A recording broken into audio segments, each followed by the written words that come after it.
নবদ্বীপের বিজেপি কর্মীকে পিটিয়ে খুনের ঘটনায় সরাসরি রাজ্য পুলিশকে নিশানা করলেন বিরোধী দলনেতা শুভেন্দু অধিকারী। বললেন, এই ঘটনার 24 ঘন্টা অতিবাহিত হয়ে গেলেও কোনো গ্রেফতারি নেই।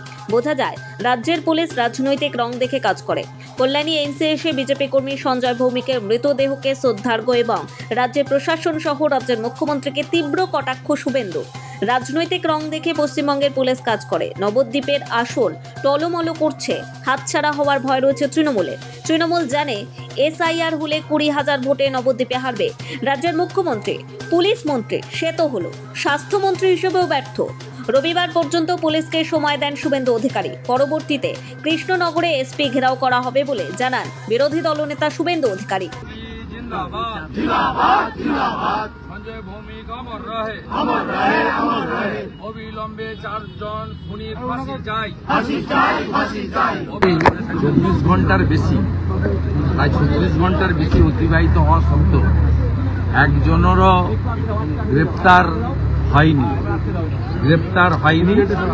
এখানেই প্রমাণিত রাজনৈতিক রং দেখে পশ্চিমবঙ্গের পুলিশ কাজ করে। এই ঘটনাতে মারামারির কোনো সিন নেই।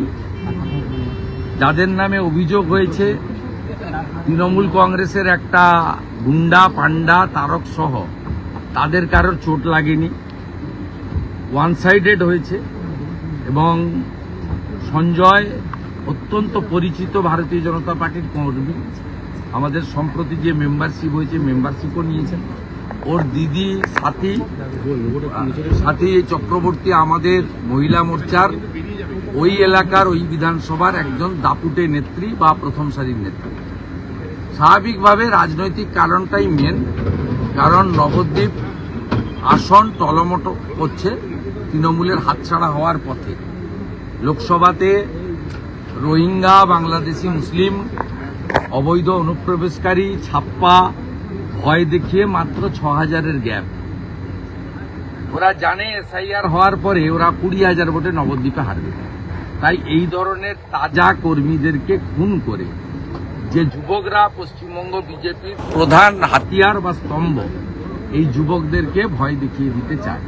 এদিন শুভেন্দু অধিকারী সহ সমস্ত বিজেপি কর্মী সমর্থকরা কল্যাণী এইমস হাসপাতাল থেকে এইমস হাসপাতালের গেট পর্যন্ত বুকে কালো ব্যাজ লাগিয়ে মৃতদেহ নিয়ে পদযাত্রা করেন। নোবেল বাংলা।